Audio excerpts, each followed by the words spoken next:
Isinagawa ang pagtatanghal para sa Las Flores a Maria la Batangueña sa Batangas City. Samantala, tampok sa Fluvial Parade sa Tanawan City ang bangkang dinisenyuhan sa kayang imahe ni Nuestra Señora de las Flores. Tunghayan yan sa report ni Hazel Alviar.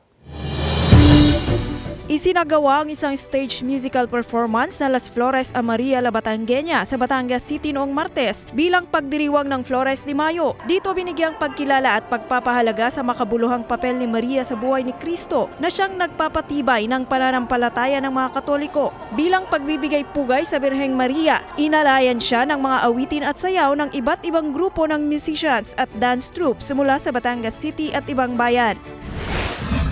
Sa Barangay Ambulong, Tanawan City, Batangas, isinagawa ang tradisyonal at makulay na Fluvial Parade sa Taal Lake bilang bahagi ng pagdiriwang ng kapistahan ng kanilang patron na si Nuestra Señora de las Flores. Isinakay sa isang bangkang hitik sa mga disenyong bulaklak ang imahe ng kanilang patron na sinundan ng 27 iba pang mga bangka.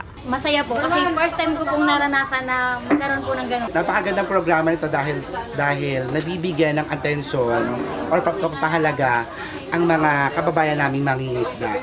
Pagkatapos ang pagbibigay pugay sa kanilang patron, isinagawa naman ang karera ng 33 mga bangka ng mga mangingisda. Sinubok ang diskarte ng mga mangingisda at bilis ang kanilang mga bangka na makarating sa gitna ng lawa hanggang makabalik sa dalampasigan. Masaya. Ano po, laging ganito. Sinigurado po namin ang kaligtasan ng mga umaten po sa aming bangkarera at sa aming pong fluvial.